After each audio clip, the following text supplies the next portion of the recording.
entire race. And then there will be 1-minute closing statements at the end, and then we will wrap up. Hopefully you will get an opportunity to see these folks, understand what they're about, what they know, what they don't know, and whether or not you want to vote for them. So that's the whole intent. This is sponsored by the Poway Democratic Club. We are obviously a partisan group, but potholes don't care which party fixes them. And so we are here as a public service providing this forum for the citizens of Poway. It is a public meeting. That means it can be recorded, and everything that says is on the record. So, a point of information, the mayor has a commitment with his daughter, could not be here tonight.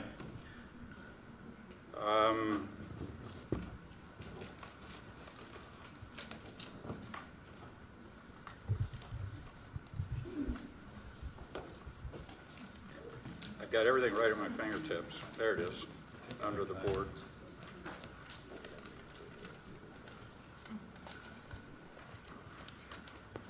Caylin Frank was out of town visiting her new niece in the, I think it's the Bay Area. She could not attend.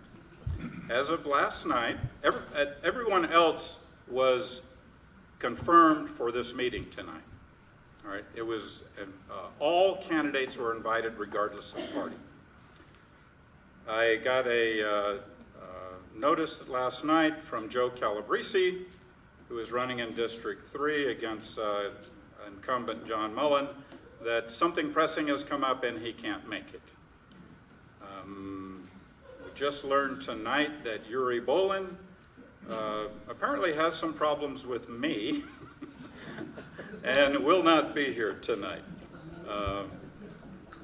And Emily Johnson, who is running for mayor, who is on the left here, is only going to be able to visit with us at the opening statement, and then she's going to have to leave. She's going to tell you why.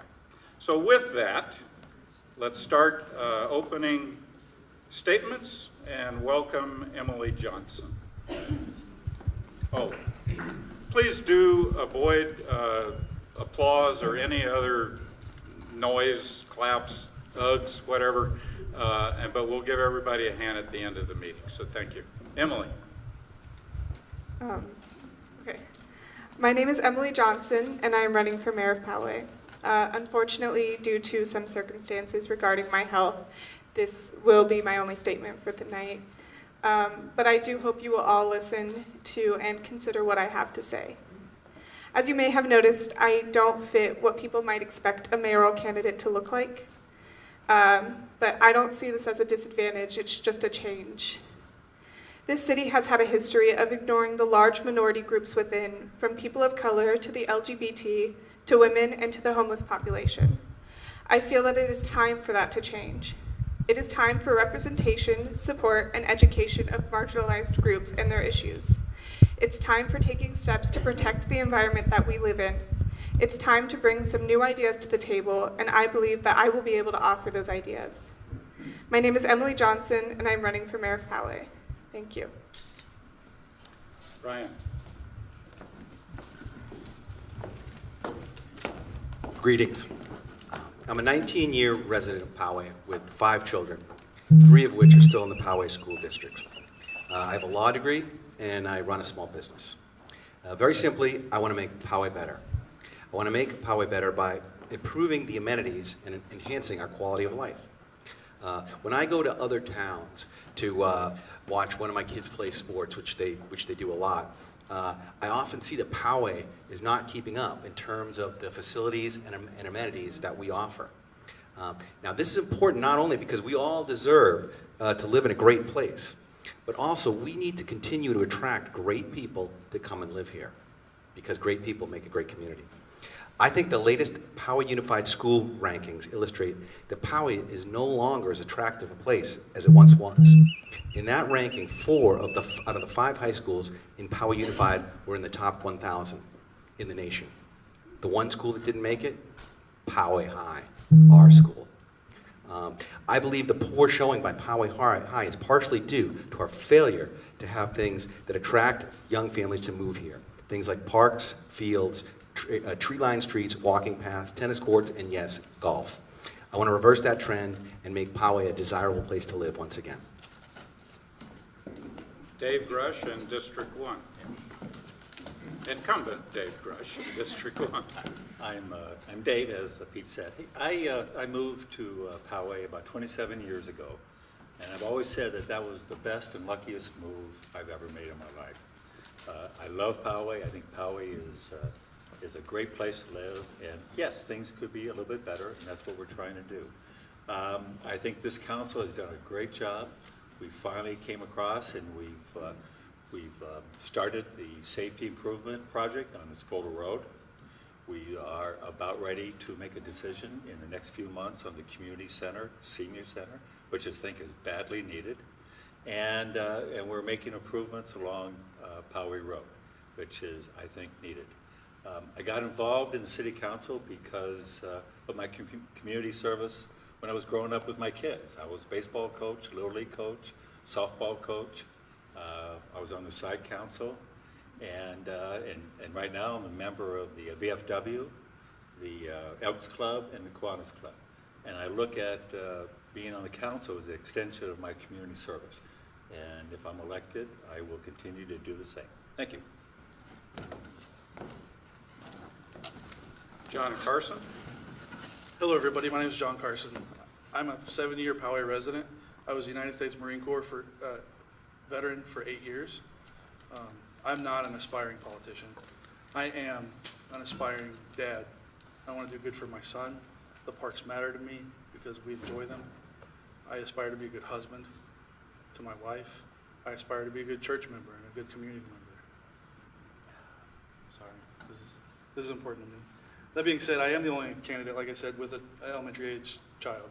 I'm the only candidate that lives within 1,000 feet of Poway Road. The Poway Road corridor specific plan means something to me. Our current council is quoted as saying their job is to educate. If elected, my job will be to listen. John Ryan for District 1. Hi there. I'm John Ryan, a candidate for District 1 Council. I've been a Heritage Hills resident since 2002 and longtime active in the community through both charity work and participation in resolving issues.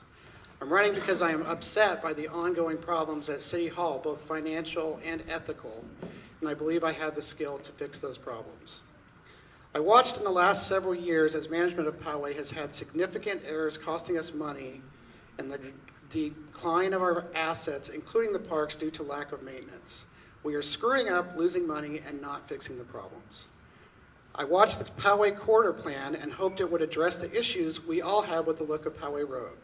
Unfortunately, what came out was several thousand more homes, increased density of homes with less parking. No change for traffic except bike lanes. This will change the character of Poway for years to come, as we have already seen by living with the mistakes of the past. For these reasons, and because I believe we need to restore ethics and transparency to City Hall, I am running for District 1 representative. Thank you. Pete Neal for District 1. A little difficult getting up. Name's Pete Neal. I lived in Poway since 1980. I moved here in August, just before the city of Poway became the city of Poway. I started off on Hill Country Drive as a rental, saved my nickels and dimes, eventually moved down to Golden Way at the other end of Poway. And then I moved into the Palisades, where I've been for the last 22 years. Candy Cane Lane, ground zero is my house, okay, just so you know, not advertising. I decided to run for city council after talking to a number of people around town, and I'll tell you, the district method of government answers a lot of issues that I suffered with when I was in Hill Country Drive and Golden Way. That south side of Poway needed to be addressed. The border of District 4 is Poway Road. I'm running for District 1. District 1 is on the north side of Poway Road, and I plan to address the specific plan. In the last 20 years, we've had 3,000 people move into Poway. Now we're talking about a specific plan that'll do it in 4 to 6 years. That's my objective.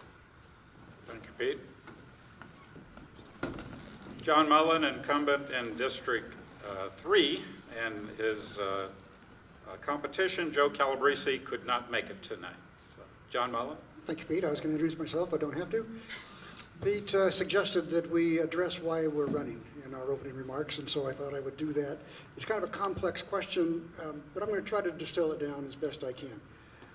Poway, I think, for the first time in a long time, is looking at what I think is a relatively challenging future. We are projecting costs to increase faster than revenues. First time that's happened, and I believe it's systemic, which is probably different than what we might have seen in the recession.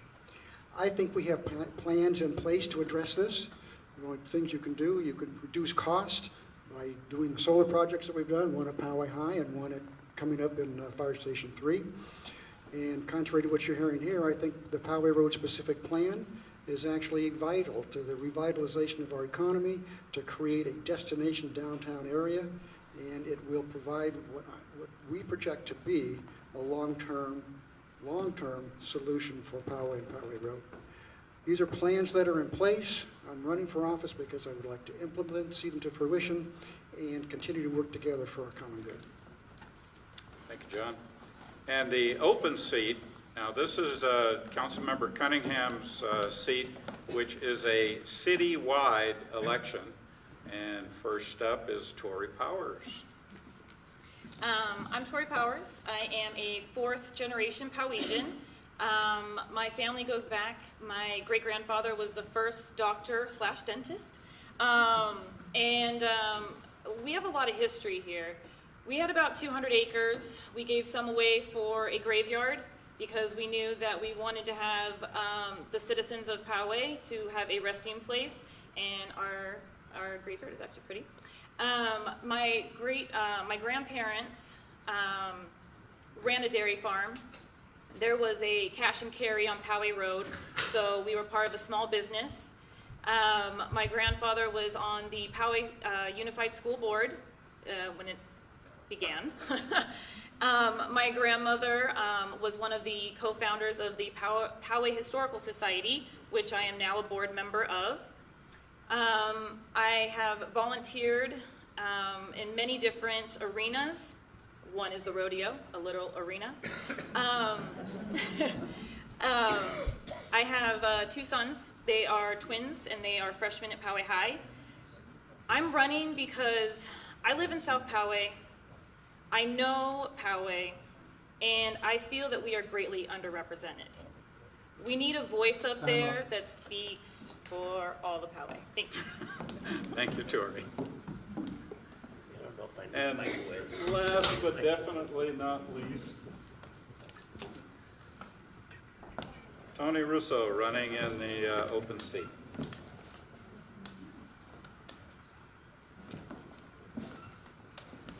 Hello? Okay. My name is Tony Russo. Most of you guys know me because I've had a few businesses in town.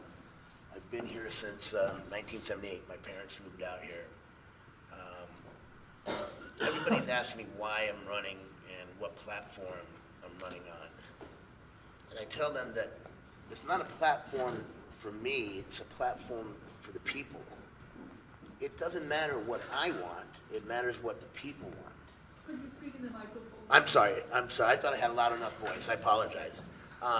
Like I said, it's not a platform of what I want, it's a platform of what the people want. We can continue to sit there and say that, Poway is going to grow and continue to grow and bring the people in, but the bottom line is you can't put 50 pounds of oranges in a 10-pound bag. Impossible. You have to figure out a way where the money is going to come from. Are we going to increase taxes? Or are we going to sit there and use the money intelligently and not spend it foolishly like we've done in the last 4 years?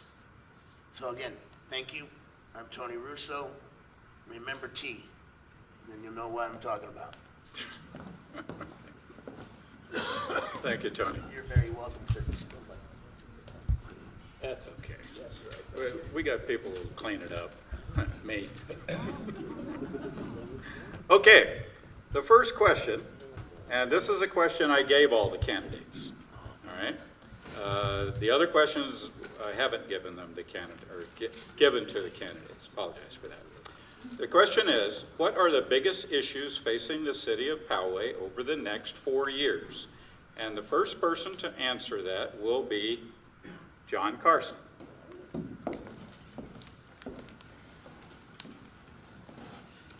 Like I said before, the Poway Road specific corridor plan, that's going to be a huge issue in Poway.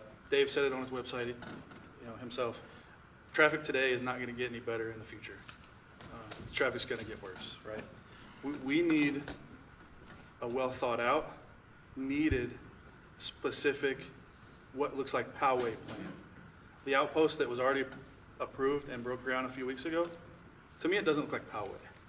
We need to think about these things with Poway Road as a whole, not in specific parts and parcels as it is today. Thank you, John, and follow in order. The question is, what are the biggest issues facing the city of Poway over the next 4 years? I agree with John Carson on the Poway corridor plan because that's a future development that's going to start affecting us now.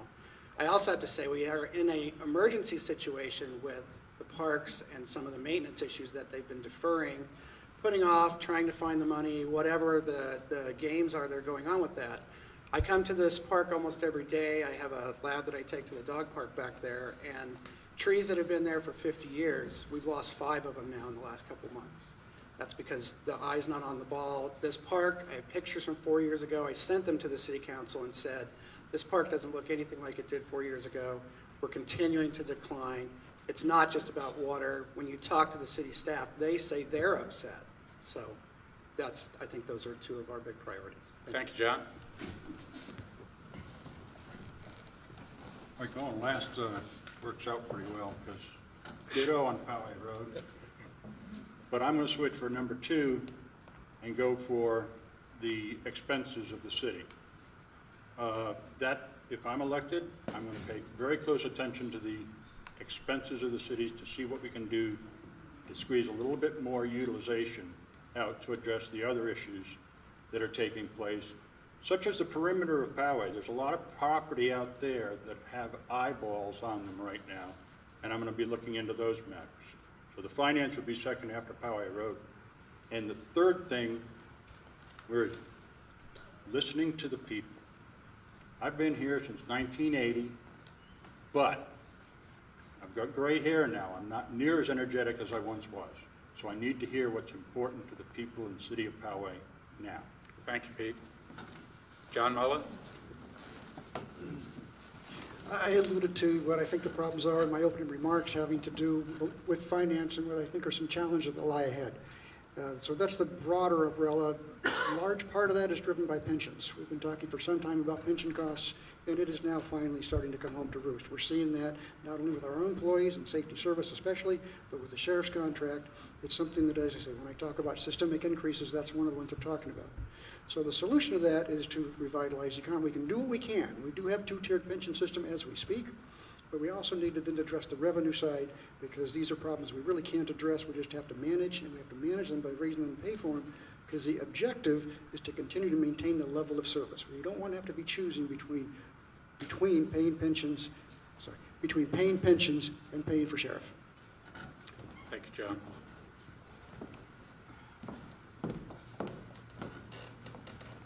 Okay, affordable housing and water.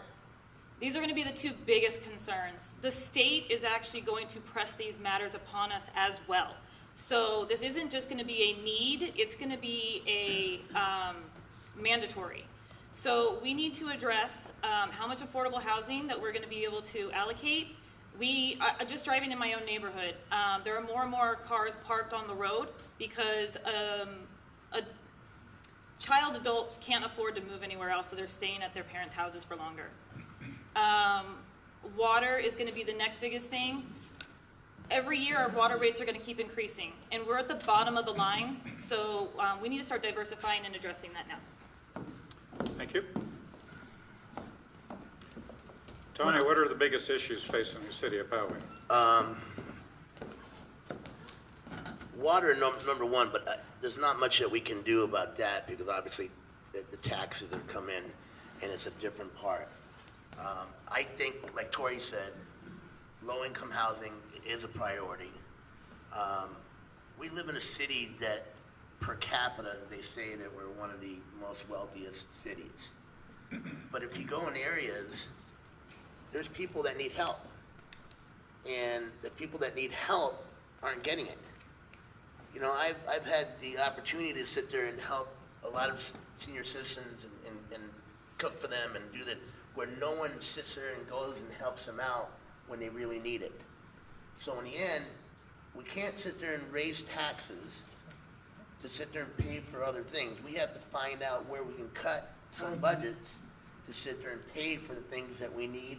And then after we sit there and fix the problems, we'll sit there and figure out how to do it. Okay, Tony. Tony the Thank Tiger. you. To Brian.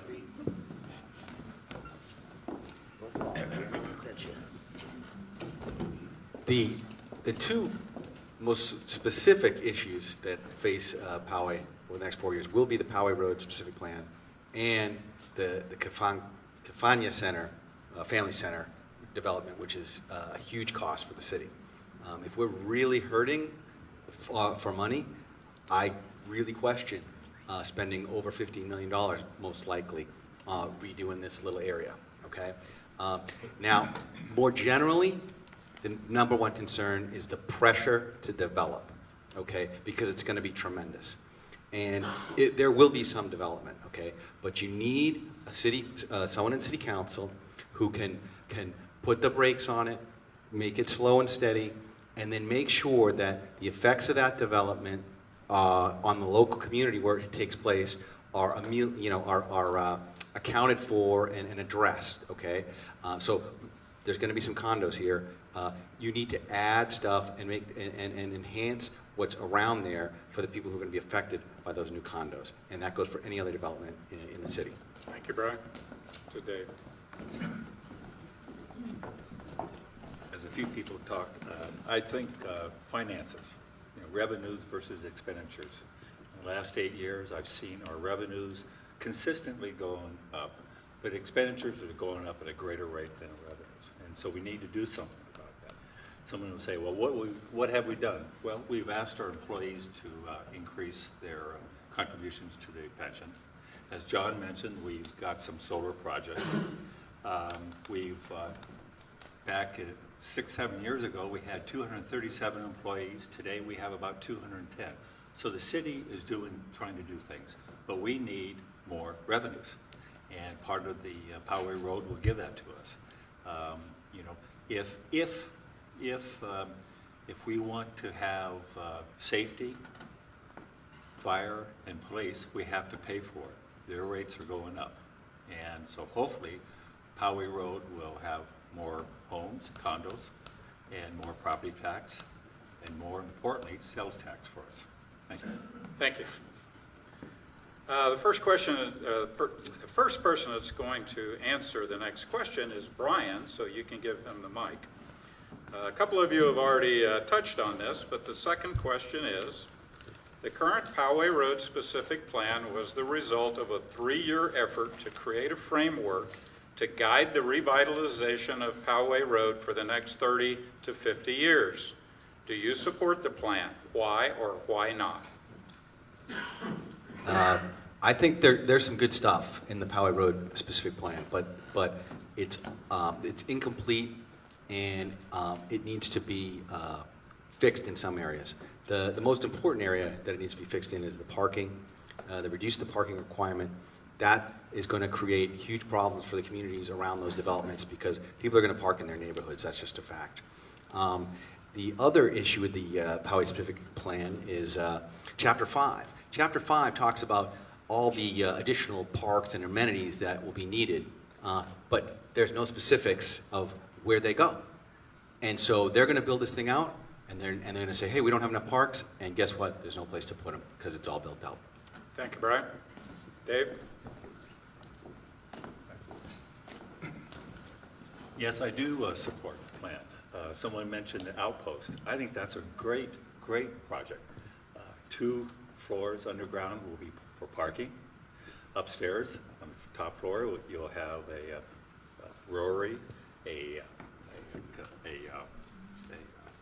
exercise place, and 54 units. And those folks can walk to the store, can walk to the drugstore, can walk to the restaurants, could walk to, and it will be, have a walkway through the community park. So I think that the plan is good. Each individual project that comes up will be reviewed by the council a number of times. Will also be reviewed by for residents who want to come. One last thing, the plan that came across was at least 2 or 3 years, had multiple council meetings, workshops, and multiple neighborhood meetings. So the community got involved. Thank you, Dave. Thank you. Like I said in my opening statement, I do support the plan, but I think it needs to be thoughtful. I think the council as a whole needs to look at each case on a per-case basis. But a caveat to all of this, John and Dave both said that the city's revenues aren't going to be going past costs. What they didn't tell you is they gave away a $2 million parcel on Oak Knoll Road and Pomerado Road. They keep talking about this money, but yet they gave away a $2 million piece of land and gave them a $500,000 construction loan on top of that. I do support the plan. It needs to be thoughtful, it needs to be needed, and it needs to be looking like Poway. Thank you. So I think we need to start with the plan, but I'm not happy with the results of this plan. I know lots of people worked really hard on it. I also have talked to people that are part of the plan that were not happy with the outcome, so they went in thinking something different. I know he was involved, and we've actually talked about it a little bit. My issues with it are the increases in density and the character change that it's going to cause to Poway Road by putting this stuff in, not having enough parking. Walk down some of these roads, and you see that right now with the apartment complexes that are currently existing. If you're increasing the density up to what this allows, which is up to 35 units per acre, and you're reducing the parking by up to 20%, that is going to cause issues. It's a great dream that everybody's going to, walk to work, but people still have cars. Thank you. The specific plan was well thought out for the development purposes. I'm not going to deny that. But I see the Poway Road corridor specific plan. I'd like to remove the word specific and keep it as a guide. A little bit slower implementation. I know there's pressure on finance right now, but that's something that we see coming at us down the road. We watch the expenses. We slowly build the growth. Because right now, we're looking at cost overruns on Espola Rd because they didn't count for some of the natural features of Poway. I lived on Golden Way. I had a well. There's water 15 feet down. I had a well, active well, year round. So when they go 2 stories down on a parking structure, what are they going to find? Thank you, Pete. Yes, I support the plan. That's not a secret. I've already voted for it. And I am kind of intrigued by, Pete mentioned this was a 3-year plan, a 3-year process, and it was been in discussion long before that. And I'm intrigued now by the critics of the plan who were silent through this whole process. This is a plan that did not actually increase density. The number of units now permissible on this plan is not different than it was before. It's just done in a way that actually now makes it feasible. We actually may see something. If you're happy with Poway Road now, then I can see why you would not support the plan. But to take a look at Poway Road, basically underutilized sites that actually have been acquired and designated for housing, and to then put together a plan that might have some of that occur, I think is a tremendous step forward, and I'm actually proud to have participated in that plan. Thank you, John.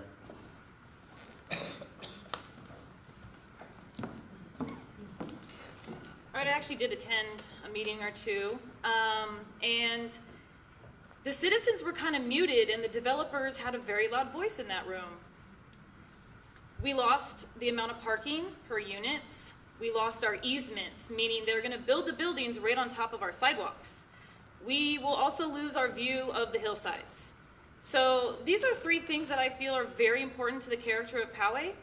I do believe we need revitalization. I do believe we need development, but there is a smart way to do it. A lot of the variances are to come with community benefits Right now, the community benefits are very vague on what they will or will not be. And I would be a big advocate that those benefits greatly benefit the community so that they earn those variances. Thank you. Well, a few people up here mentioned about walking. I drive down Poway Road probably 4 or 5 times a day, and I think I see maybe 1 or 2 people walking down that road. I remember my mom, she used to walk to work every day from where she lived. That was her way of going to work. But now that we want to bring in all these businesses, we have to understand, where are these people going to park? Where are the employees going to park? Then if we start bringing in so many businesses, what's going to happen to the rent control? And I'll give you an example. I've gone down to downtown El Cajon because I was looking for a business and so on and so forth. Got to wrap up, Tony. 50%, they did the same thing they did here. 50% of the buildings there are non-occupied because the rent are so high that the average person can't sit there and afford it. Thank you, Tony. You're very welcome. Okay, the next question will be led off by Mr. John Mullin. Well, you don't know what the question is yet. Okay. The city of Poway has a general fund budget of $46 million. The city has plenty of money. It's just a matter of priorities on how it's spent. What are your priorities on how the city should spend its money? I'm happy to talk about priorities, and I'm happy to talk about what I think this council does, which is to stay focused on what's important. And what's important is safety services, maintaining infrastructure, maintaining our quality of life, this family-friendly environment that we all love, and doing that within our budget. Yeah, we can talk about things. We can talk about the side of $2 million, which we've been criticized for not providing affordable housing tonight, and criticized for providing affordable housing tonight. It kind of puts incumbents in a no-win situation. You want to talk about the Villa de Vida site, which is the $2 million site, is a housing site designated for housing. I'm off track, I'm sorry. I believe the priorities are, as I stated, public safety, infrastructure, creating our quality of life. Thank you, John.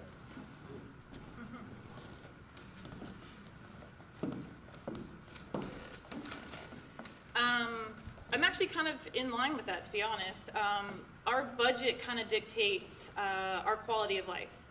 We do have one of the safest cities. I think we were 11th this year in California, and that's huge, and that's an honor. We have some of the best roads, and you notice it and you feel it. The things that we do kind of lack in are the in lieu fees for our habitat and our parks and open space. Our affordable housing fund is in a deficit, and our water rates right now, unfortunately, we dipped in so much into our reserve, we're having to catch up, and that's mainly to go for pipes, filters, and pumps, which again is our infrastructure. Thank you. Tony? Well, I read about the budget a little bit, so I'm going to just be honest with you. Basically, is if you have the money, you spend it. If you don't spend it. If you can sit there and bring in extra money, great. The city redid a pool, and they're about 60% over budget, and you don't want to know the numbers. The numbers that we could have used elsewhere to help people. And not only did we sit there and go over budget, but we lost the revenue to having the people go down there and use it during one of the hottest summers that we've had. So I think the bottom line is, if you don't have the money, you can't spend it. We can sit there and raise taxes all we want. Bottom line, we're going to end up spending it. We're going to end up paying it back, period. Thank you, Tony. You're very welcome. To Brian. So right now, in this year, the number one priority for Poway is improving our amenities and our facilities, okay? Right, the crime rate is low. Now, if it went up, that would be a different thing, but right now it's good. And I like to cite this story that I read in the paper about Del Sur. Del Sur just opened a new 5-acre park, and they interviewed someone, and he said, this park is one of the reasons why I love my neighborhood. And they interviewed a city council member from San Diego, and he said, this is part of our neighborhood investment. Well, that person was someone whose father, and someone who grew up in Poway, and whose father lives in Poway. And I think it's a shame that he moved to Del Sur instead of coming back here to live in our community. Thank you, Brian. To Dave. Thank you. Let's see, our general fund is about $47 million a year. The safety and fire department is about $22 million of that, so it's almost 50%. And roads, we have great roads. What no one's talked about here is we have great management reserve. Our management reserve is 45% of our general fund, so it's about $22 million. And that management reserve today and in the past has helped us fund the new community center, helped us pay for the pool, and is helping us pay for many things. So this council and previous councils have done a great job of putting money in the bank for days like we have today. For example, the community center. We'll get our estimate in maybe in a few months, and if it's more, then we have a decision to make. But we have been financially stable, and past councils have done a good job. I'm sorry. Thank you, Dave. Like John said earlier, I work in public safety, so I think public safety is a huge concern of ours. We have a great sheriff's department as it is. We enjoy great roads here in Poway. I don't think we should change any of that stuff, right? What I do think is the city council has a responsibility to you all to spend the money the way you guys would, to allocate funds the way you would, and be thoughtful about your expenditures. We have things in planning today here in Poway, like shutting down the pool in the middle of the summer. That should have been done in the winter, right? This is the hottest summer we've had in a long time. We could use our funds much more wisely in ways that make a difference for you all. Thank you. The next question. I'm sorry. He doesn't want me to answer. I missed that, yeah. So I have a little bit of different twist on this. I've gone through the budget in depth. I would say we're not as safe as everybody's saying. My car was broken into 3 times in a year. This was a year and a half ago. So we're top line, murders, all that is safer. Petty crimes are way up. If you live in this neighborhood over here, you live in Garden Road, you've heard about it or you've experienced it. So safety is a priority. It should be the number one priority. That will change more than anything that we do. There's a lot of money to be made by making things more efficient in the government process. All you have to do is go through the budget, take a few line-by-line things. You can see, hey, there's $1 million here, $1 million there, with I can't remember the complete number, it's 108 or something.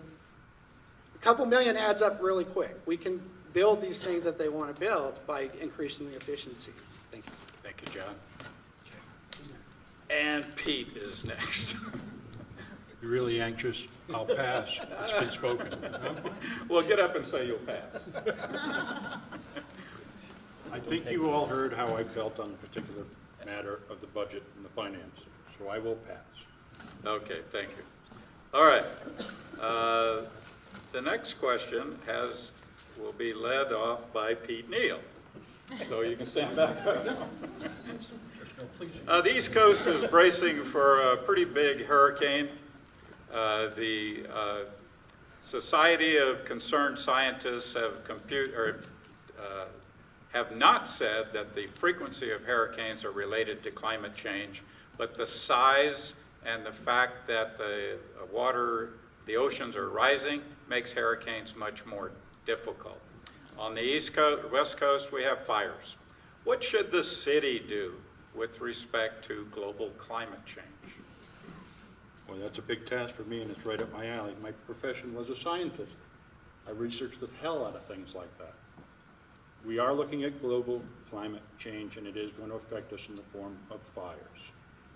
However, Poway has done a very good job of establishing a good relationship with the fire department in the city of Poway. So I think with some perimeter work on the city of Poway, the open space that we have surrounding us, that part that San Diego has not gobbled up yet, I think if we do some smart work in that particular area, we will not have to face the dangers that we faced at the end of Garden Road back in the October fires. A lot of friends lost homes in that particular fire. Thank you, Pete. Yes, if we're going to talk about this in the context of fire protection, we're very proactive with fire protection, what we call the interface zones, the wilderness interface zones, in terms of what we require in terms of building materials, fire protection, defensible space, very proactive in making our city as fire safe as we can. With regard to the broader picture of global climate change, there's not much we can do in our little community of Poway that can affect the global economy or the global climate change. So I'm happy to leave that to others who have a much larger region to manage and have maybe something they can do that actually make a difference. But for us, I think we focus on what we can do, which, as you mentioned, is fire protection, and we're very proactive doing that.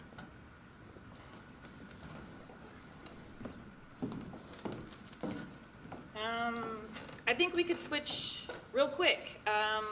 Your energy bills, SDG&E, there is another alternative, which is CCE, which is a community energy program.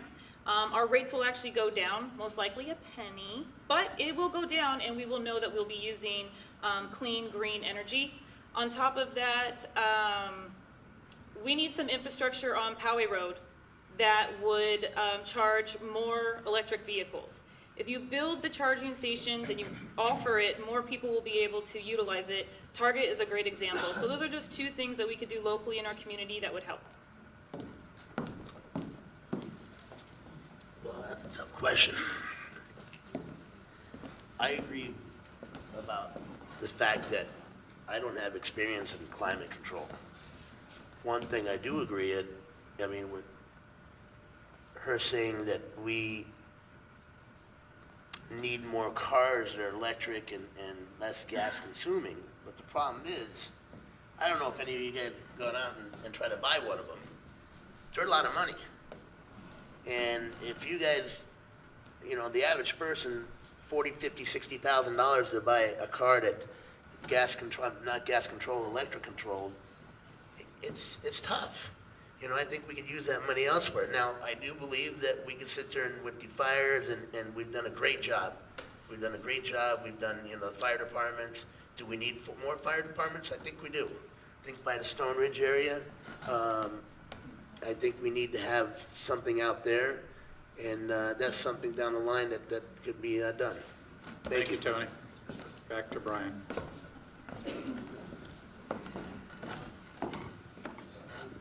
Yeah, there's not a lot we can do at the local level. It's a great question, but the only thing I can think of is make Poway more walkable, right? So, we all, when we pick up our kids or go do our errands, we drive all over Poway, right? If you could make some things closer to where you live, maybe you could walk there instead of driving, save a few trips, not have so much CO2. That's about all I can think of. So.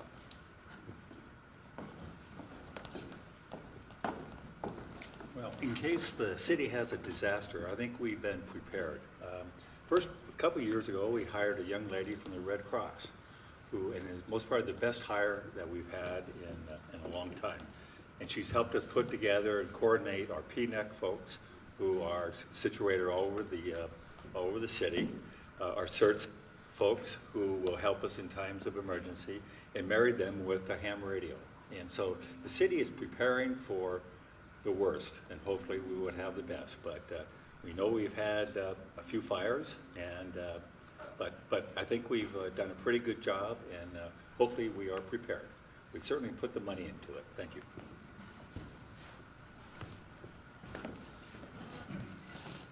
So as Torrey was saying, we need charging stations for cars because those are coming, right?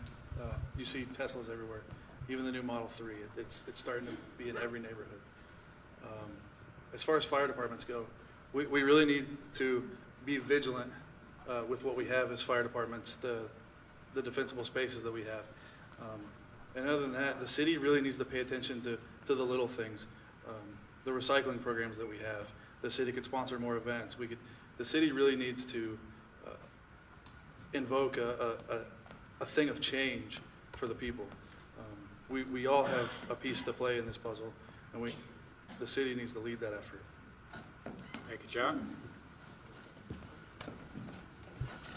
When we had the 2008 fires, I actually helped people that houses burned down, move to find new housing, and luckily I got to go into those spaces right away to try and find them housing. So you could very quickly see building codes and building standards that protect from fire, and then places where it didn't. So depending on what we're doing building. So to help with the fire risk, definitely it's about planning, defensible space, all that kind of stuff. What we can do to prevent in the future, in college I was an environmental biology major. We're living in the animals world. These areas used to burn every 20 years. So by not doing that, we have this greater risk. We just have to have a fire department to deal with that and understand that's an ongoing thing that we can't do much about because of where we live. Okay. I was just reading magazines. Actually, I was doing my random number generator, and it didn't give me a random number.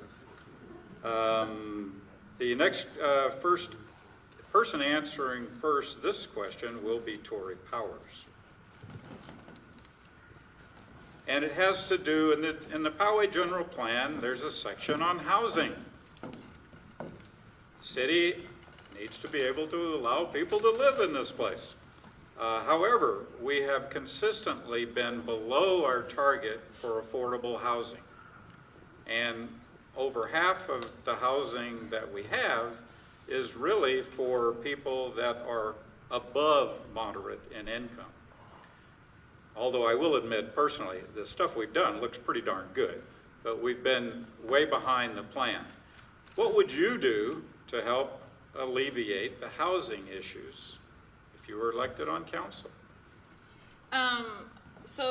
John Mullin actually mentioned a great project that we have in the works right now. It's been approved. It is still waiting for grant funding, which is the Via Divide, and it's amazing and great. But moving forward, we have all developers coming in and looking to build on Poway Road. They're supposed to build 15% of their property as affordable housing. They're not doing it because Poway offers an in lieu fee of $500 per unit. So of course I'm going to pay $500 not to build a unit of affordable housing. So I would hold them to the actual general plan. I would also raise the in lieu fee so that they're paying their amount, and that in lieu fee goes into an affordable housing fund that would have paid for that funding we're missing on Via Divide that now the taxpayers are paying. So we are actually subsidizing something the developers should have paid for. Thank you. Tony. Affordable housing.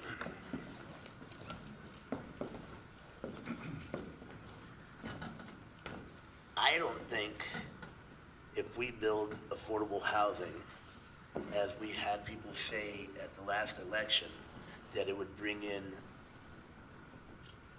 the wrong type of people, low-income people. I've walked around Poway and seen some of the low-income homes that they built. Not the older ones, but the ones they built in the newer one. They're nice. They're beautiful. I don't see why we can't sit there and continue that trend and use the property that we have, and we know one that got denied in the last election, and one of the main reasons was they thought they were going to have so many affordable housings coming in and having people, it was going to be a bad area now, and it turned into a good area to a bad area. I don't believe in that. I believe Poway, the people that come into Poway, they have money. Like he mentioned, it's moderate. If you go up by past Stone Ridge behind there, yeah, they got multimillionaires. They got baseball players. They got football players. Thank you, Tony. Time's up. Time's up. Back to Brian.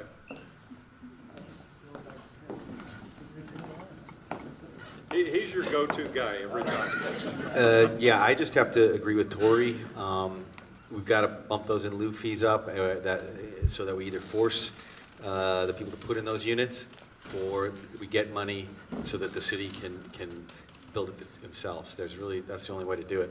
I will say it's a tough problem because although it seems like there's a lot of places to build in Poway, there's not, because there's a lot of hills and the flat places are pretty much built out as far as I can see. So it's a tough problem.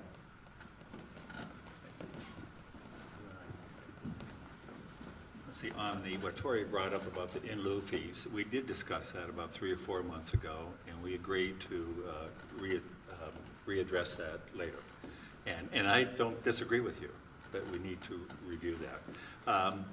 On affordable, and I assume you're talking about housing, affordable housing, not housing that is affordable.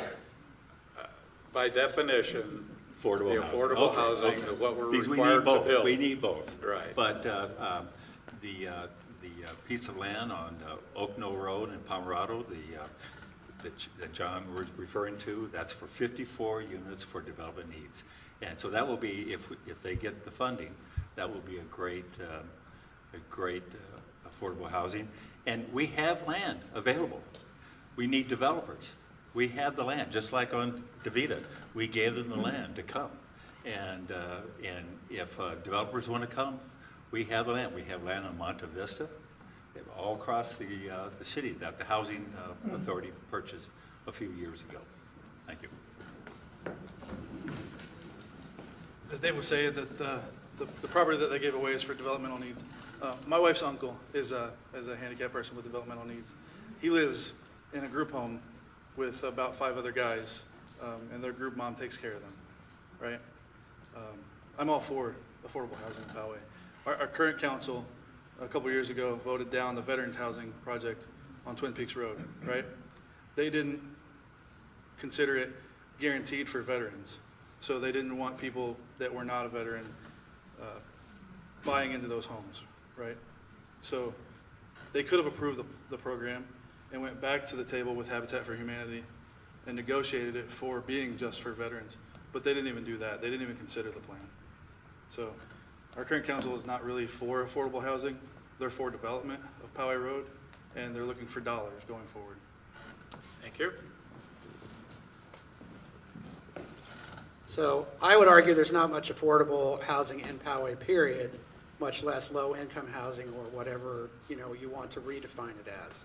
The answer to that, I'm a real estate guy, is to build property. So how we do that, we need to build homes. How we do that is one of the things we have to really look at hard is, are we going to put 50 units on this acre to solve the housing crisis and change our town completely? Or are we going to put 25, have affordable housing for these people, and still maintain our character? I think I'm last on this. No. Excellent. The in lieu should be acted on with a lot greater priority. That is a plan that everybody discussed, and I think it is a plan that will work. Can I have the rest of your time? He's got my time. Thank you. This is an issue The that actually gentleman concedes. is near and dear to my heart because I think we need to start by distinguishing between affordable housing and attainable housing. Attainable is market rate housing that people can afford. Affordable housing is housing that is built and subsidized, and absent redevelopment dollars, that is, those deals are getting harder and harder and harder to do. So now let's talk about this because I think it's ironic that we have critics of the Poway Road specific plan here, yet we have the same people now setting up and saying we need more housing. To be able to reach attainable housing, and let me stop right there for a second. The only way we solve the housing problem is with a market-driven solution. There is no way, ever, that we will be able to generate enough money and to be able to find enough developers to be able to put together a typical affordable housing project the way they are done, again, absent redevelopment dollars. So if we want to do this, we need to be smart about it. We need to look for a market-driven solution, and the plan that we have in place is what's on Poway Road. Thank you, John. All right, the next question will be leading off or Brian Edmonston will be leading off the next question. Councilmember Cunningham timed his resignation with his intent that his seat would be filled by an election and not an appointment. The council, however, did have the option to make an appointment and chose to do so. What are your thoughts on A, the decision to make an appointment, and B, the appointment process?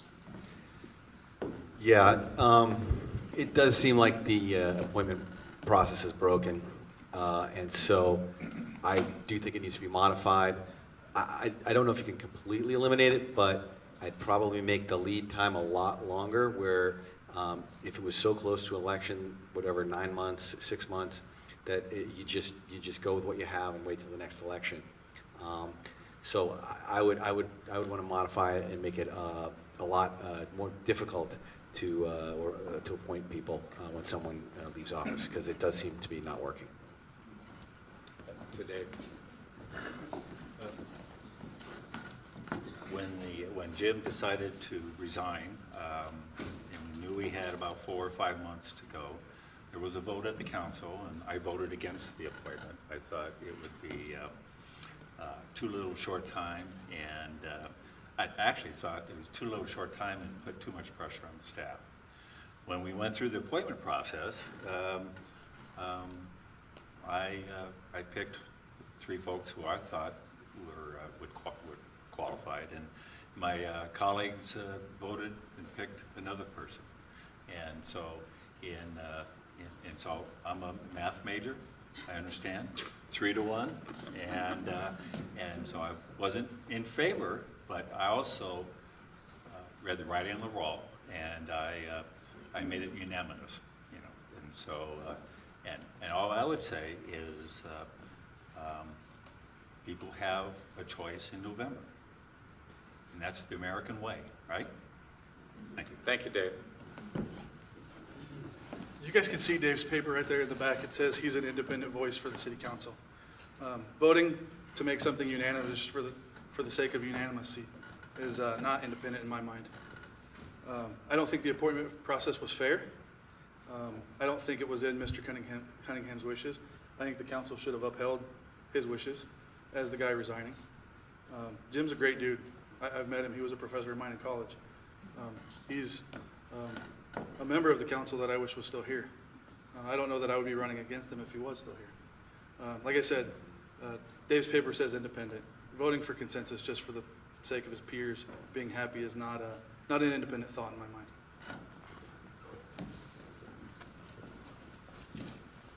So John and I are in total agreement on this. I won't vote for something I don't believe in. And going along to get along, I'm not for that. So I totally disagree with the appointment process.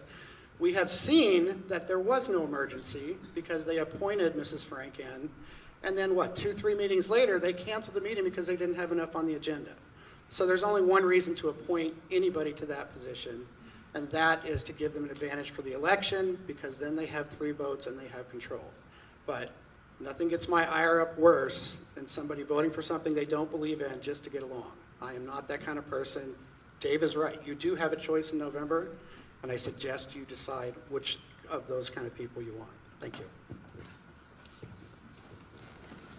I was one of the people that submitted my application for the appointment for that position, and I bowed out because I started to realize that the issues that really were involved were District 4 issues, and I'm in District 1. But that hedges on my examination of how this district is going to work. Okay? Dave's right, 1 vote. It takes 3 to do anything.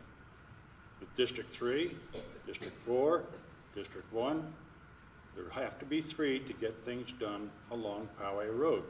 And hallelujah, for the first time, we're going to have some emphasis on Poway Road specific plan that comes from this part of Poway. Thank you, Pete. When a vacancy is created on the council, the options to fill that are described in the government code. We could have left it vacant, we could have appointed. Jim doesn't get to decide how we do it. It's you select from those options, and you select the option you think serves the city the best. That's what we did. That's what I supported. I'm not going to get into the process and who we appointed. It was, as far as I was concerned, it was fair. We were on a short timetable, and everybody had the same opportunity to present themselves, to sell themselves, to convince those that we're going to select why they were the best choice. So they all had the same opportunity. It was entirely fair.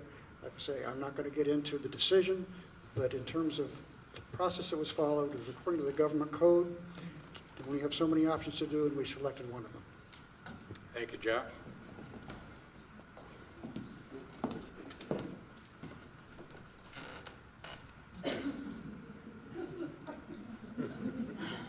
Okay, 2016 I ran with 5 other South Poway residents because we all knew South Poway doesn't have a voice. Mayor Vaus said, we won't go to districts anytime soon. We get a lawsuit, we go to districts, they have to draw maps. The map that was chosen was by Steve Vaus. He drew the map so everyone up here except for Cunningham would have a safe seat. When Cunningham decided to resign, it was District 4's seat because Barry Leonard, I believe, or someone else who he's sharing it with, already was staying in their seat. It was supposed to be a District 4, whether it was 2018 or 2020. Everyone is confused on the election and why we are at large because we are in districts, but yet we are not in districts. So this process was manipulated to make sure that District 4 did not have a voice and South Poway did not have a voice. Thank you. Could you repeat the question, please? I certainly can. Probably not verbatim, though. Councilmember Cunningham timed his resignation with his intent that an election be used to fill his seat. The council has the option of making an appointment. The council chose to make an appointment.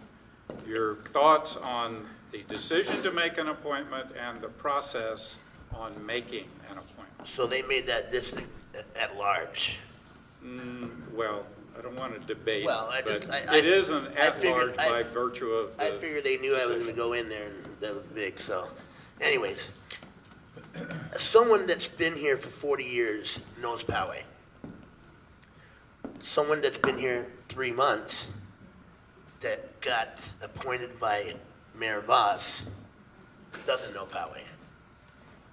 I'm not criticizing anyone. All I know is that there's a right and there's a wrong. And I think all you out there know what's right and what's wrong. Thank you, Tony. Okay, I'm looking at our timing. I think I can get in one more question here.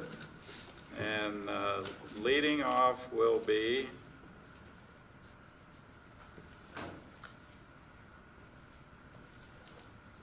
John. John Carson, didn't you lead off once before? My random number generator is failing me here.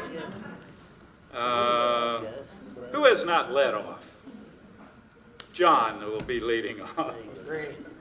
Now, I got to decide a question for you, though. We touched on this earlier about in lieu fees. Developers pay in lieu fees for a number of different reasons, one of which for potential housing. The other one is to offset biologically sensitive lands.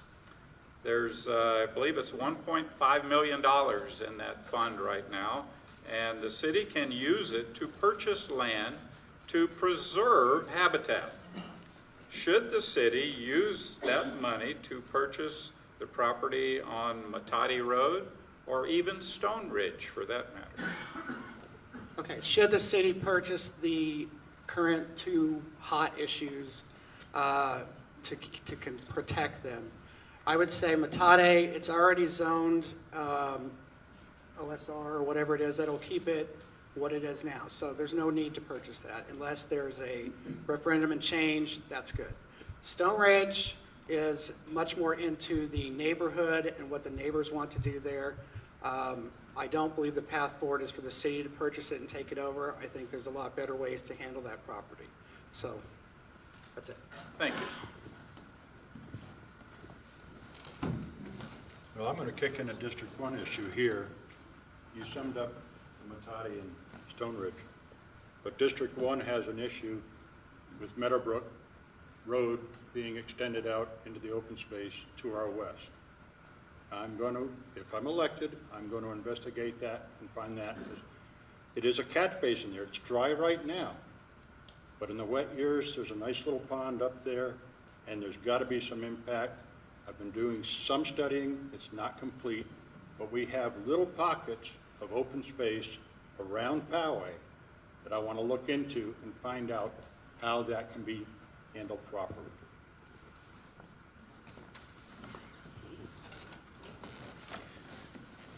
The simple answer is no.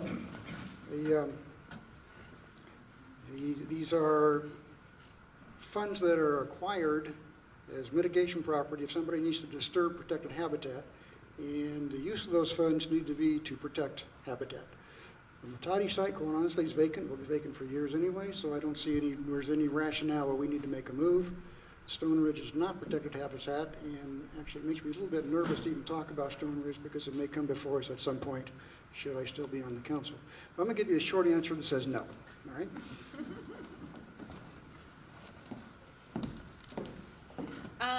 I was on the Budget Review Committee, and there are 3 properties, Rattlesnake Creek, which we just bought, Van Dam Peak, and Iron Mountain. So they are already pretty much selected, approved, and all 3 of those actually meet my identification of habitat.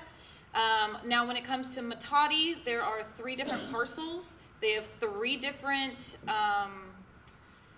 characters in history, and one of them is that it was supposed to be deeded back to the city. We were supposed to get it for free as a habitat, and the city dropped the ball, and we lost that property. So I actually think we should go into litigation and get it back. Thank you. Well, I don't think litigation is going to work because the people that make it is the lawyers, so. And I know that for a fact. Should we use that money for the habitat? I think there's a portion that could be allocated to certain areas. We know that Stone Ridge right now stands and looks like crap. I'm just telling you point blank. I live in that area. We got a home up there. There needs to be something done. We can't drive there every day and look at something that's acres and acres and acres of dry land. You've got palm trees that are falling down. Tony, I have to ask you to wrap up. Oh, man. All right, I'll wrap up. So, anyway, he wants me to wrap up. But what I'm saying is that it was a beautiful spot for 60 years. Yeah, it was, we had ups and downs, but we need to make it beautiful again. And I know there's people out in the audience that are intending to do that, but we have to intend to do it the right way. Okay. Thank you, Tony. Time's up. To Brian.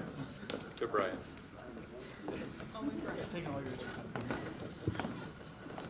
Yeah, based on what I know, I don't think those funds are a good fit for those properties. I think there's some other properties that are cheaper and protect more environment, species, whatever. So unfortunately, those wouldn't be a good fit. I will say that we should add for other new development, like on Poway Road, impact fees. And so when people build there, they have to contribute in order to build the extra stuff around that those new communities will need, okay? Thank you. Should the city buy Stone Ridge or Matati? No, and we won't. The 1.5 million is now about $1 million. That's right. So we just lost 500,000. We did purchase some acres off at Rattlesnake Creek. We're about ready to purchase about 160 acres off of Van Dam Peak, and there's another purchase in the offering that I can't talk about. But the city is committed to purchasing open space. And it's usually the private owners that come to us to ask us to purchase it. So we're in the process. Thank you. Short answer, like everybody else, no. I don't think we should purchase Matati or Stone Ridge. The city has much more pressing issues to spend with the open space funds. As Dave mentioned, Van Dam Peak and some of the land out there in Rattlesnake Canyon. We just purchased the Rattlesnake Canyon piece at the last council meeting. I think the city does a great job with purchasing open space, and I hope that continues. Thank you. Not me. Okay. The session we want to do now, we're going to have to watch our time. The intent is that the candidates could ask a question of the other candidates running in their race. Turns out Brian is on stage by himself. You have the option to ask a question to an empty chair, or I will give you a question to one of the people on the council. And empty chair means any of the opponents that I have. The empty chairs are your opponents.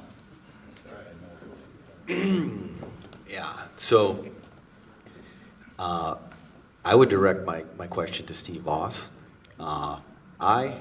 Okay. On Friday, June 8th, the city council decided that they were going to appoint somebody and that applications would be received the following Wednesday.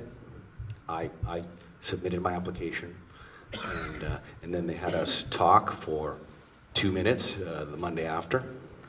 And the result of that, there were 16 candidates, and Caylin Frank was selected. Later on, a video emerged where that was taped June 10th, just 2 days after the announcement of the appointment, and well before the applications were received or we made our presentations, where Caylin Franks was introduced as the next city council member. You can't use his time for your Okay, question. okay. My question is, did I waste my time, or did you waste my time, Steve? Okay. But when you had me file my paperwork and give my speech. Understood. Okay, and with District 1, the order they're sitting there, I'm going to use my role as a facilitator and pass the baton, if you would, pass the baton down to John Carson. So as I mentioned earlier, I guess my question would be to Dave. With an independent thinker, why would you vote for consensus just for consensus' sake? Dave.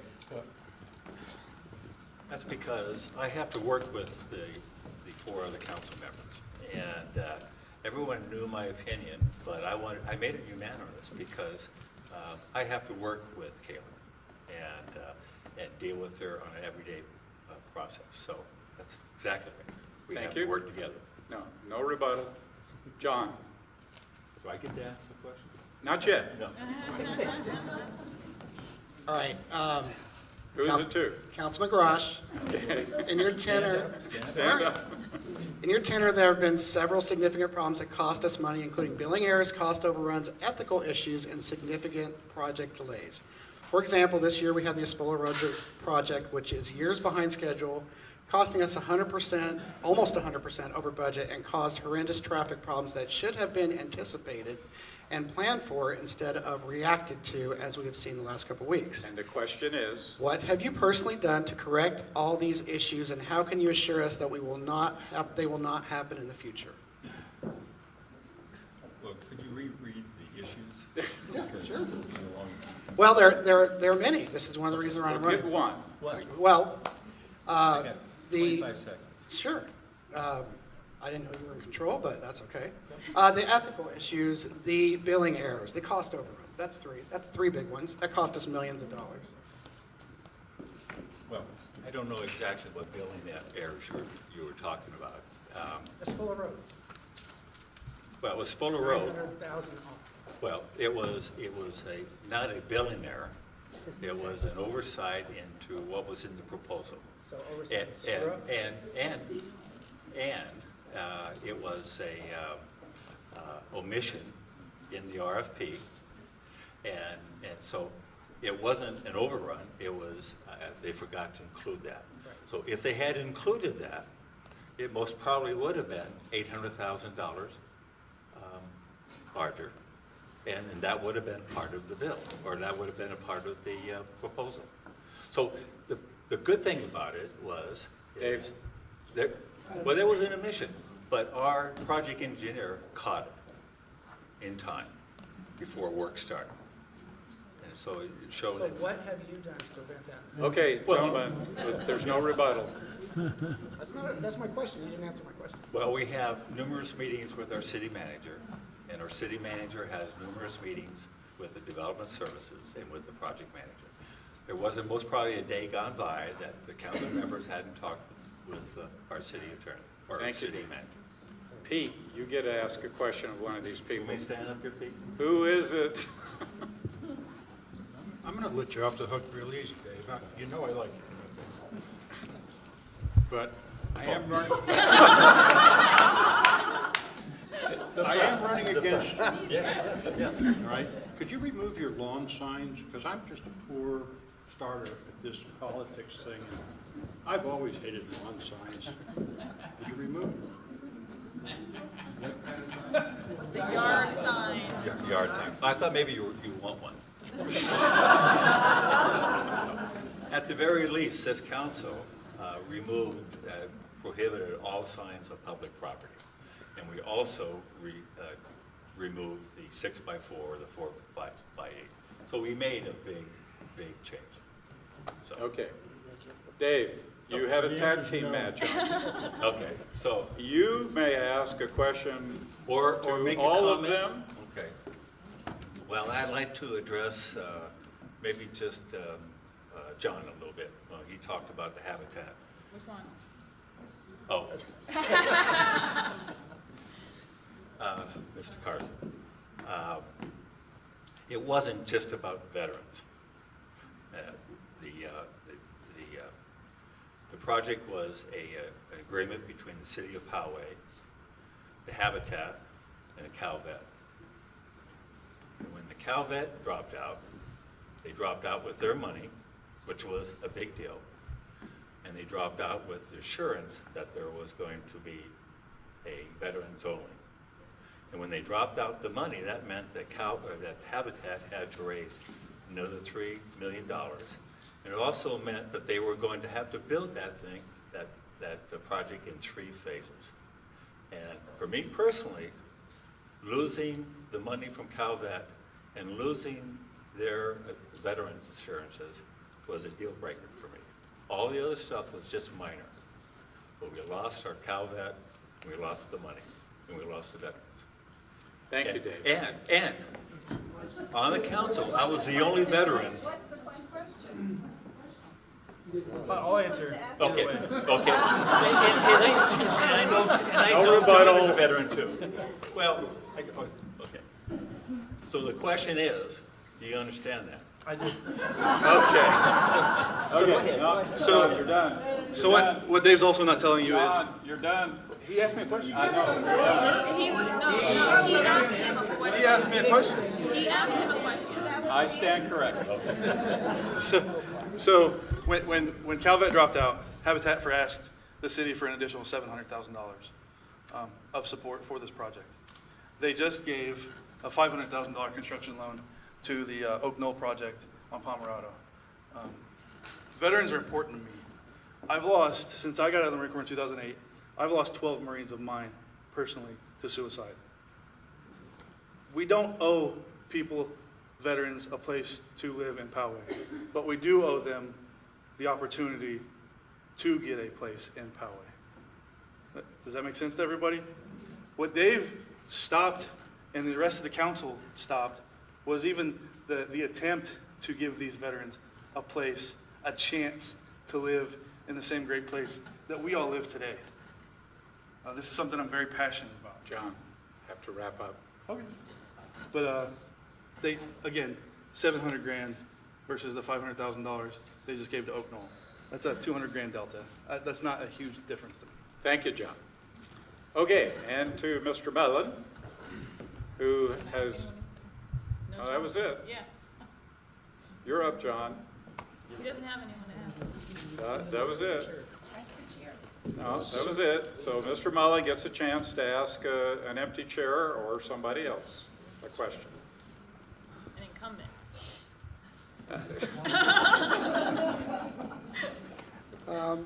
I would stay with Espola Rd because I know that my challenger has made an issue of that as well.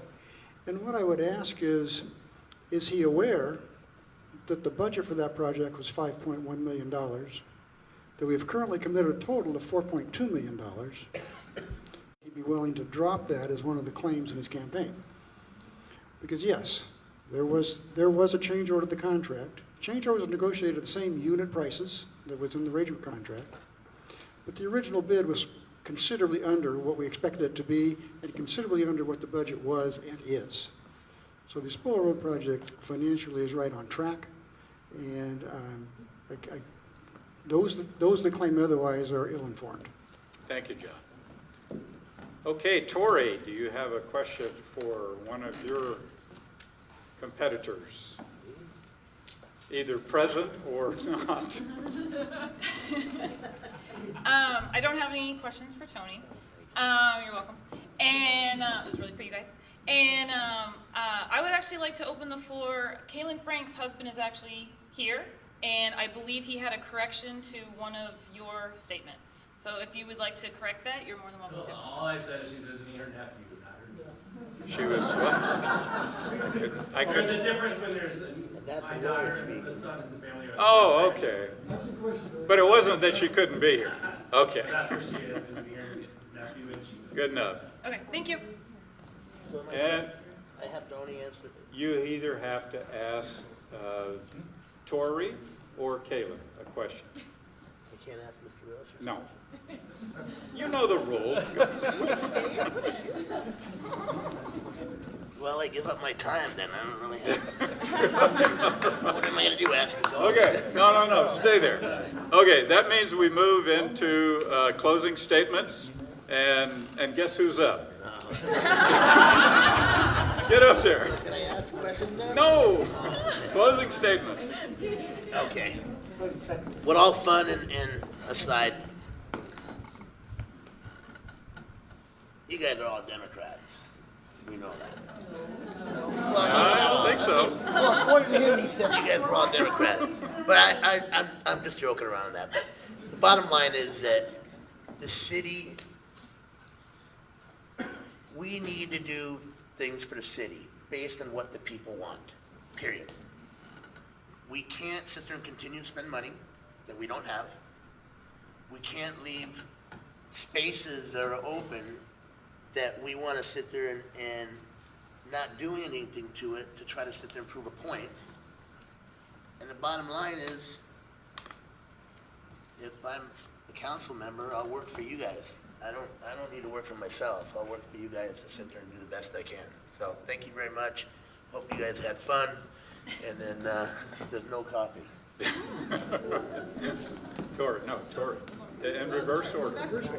In reverse order. So I am Torrey Powers. I am running at large. I'm only going to get a 2-year term if I am to get up there. It's going to be a lot of work. I have to do the whole entire city. I'm going to have to knock on every door. I'm going to have to talk to every citizen. I'm going to have to go to every event and just hope that enough of the voters are out there listening and hear what I'm trying to do. I'm going to try and touch everyone I can, but it's going to be really hard. I have social media. I have a website. I would really gratefully appreciate any of you to pick up a card, go on the Facebook, go on the website, share, spread the word. Poway is near and dear to my heart, and I hope with the issues that I've talked about, I've educated a couple of things that we should be fighting for and that we should be protecting, and I hope for your guys' vote. Thanks. Thank you.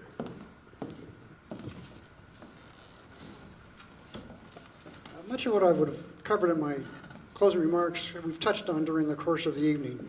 But I believe that I've been consistent to what I've said and my principles before, and I have always talked about applying business principles. I'm the business guy in the council. I've talked about applying business principles to the government. If the city were a business, it would have a mission statement, and that mission statement would say why we exist. And why we exist, to me, is quite clear. We exist to maintain exceptional public safety. We exist to maintain the infrastructure. We exist to maintain this family-friendly environment that we all love and appreciate. And we do that within a budget. We do that within our means. And I will again say that I'm extremely proud of this council and councils before us that we have stayed focused on that mission. I know that before the campaign is over, started tonight, we're going to hear a lot about how inept we are and the bad decisions we've made. But I can tell you this, during the course of this campaign, we'll have nobody saying that our city is too safe, that our streets are too smooth, or that we have too many balanced budgets. So I'm saying that I can continue to work cooperatively. There's challenges ahead, we know it, but if we continue to work cooperatively like we do now, then I know we can do that for the common good. Thank you. I'm Pete Niels. I'm running for District 1. This is a real opportunity. I've waited a long time for Poway to have this form of government. We're at our infancy. We're just getting started. District 1 and District 3 this time around, 2 and 4 next time around. I'm really looking forward to doing it. I've been here since 1980. I've lived in what is now District 4. I am now in District 1. I think it's a natural choice to make this thing work to get the South Poway representation that I always felt we weren't adequately represented. And I hope to see some of you at the September Fest bash on Saturday night. I'll be there.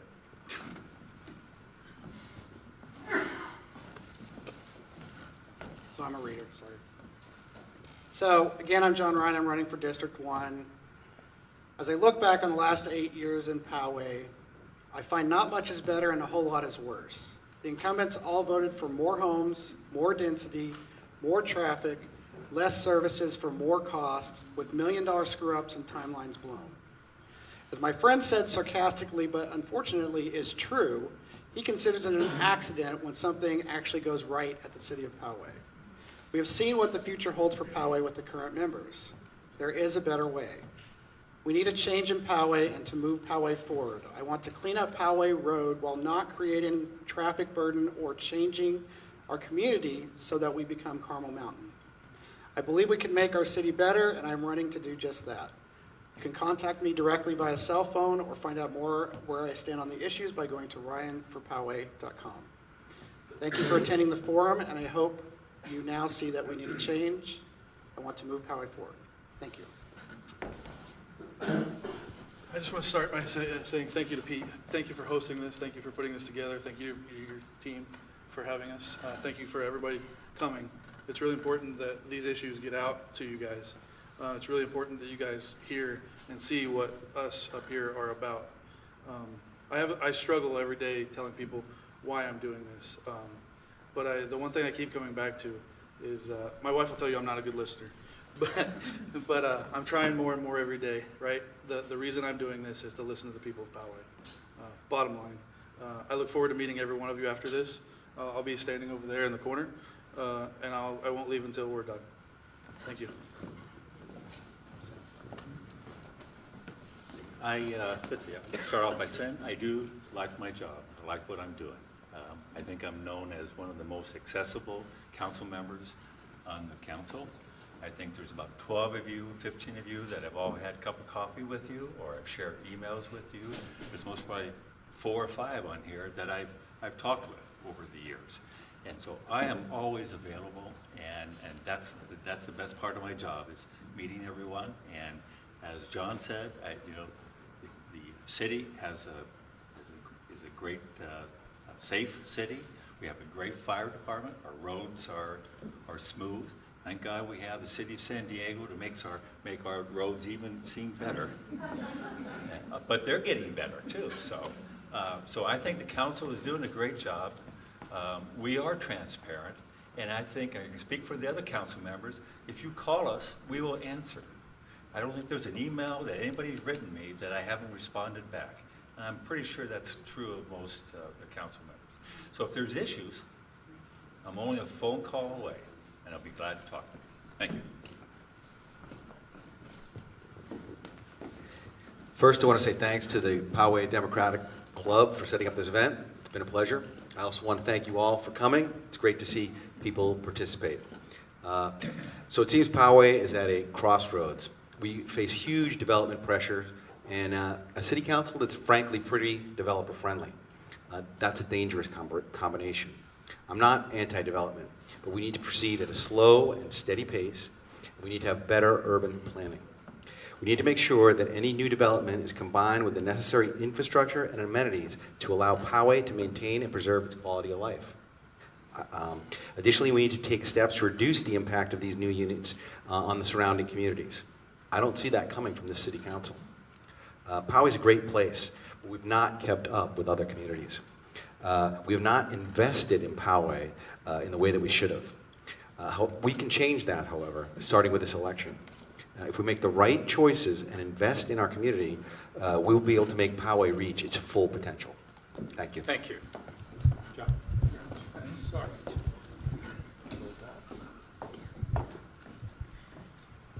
Okay, I have to compliment our candidates. You guys stayed on time.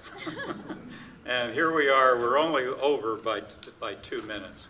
Folks, running for office is tough. And it takes a lot of fortitude and it takes a lot of work.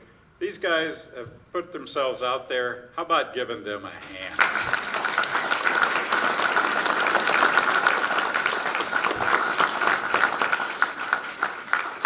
That's going to conclude our forum.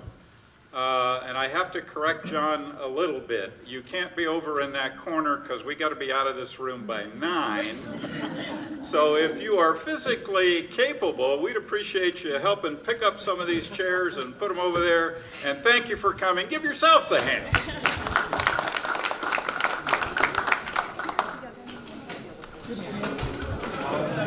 You too.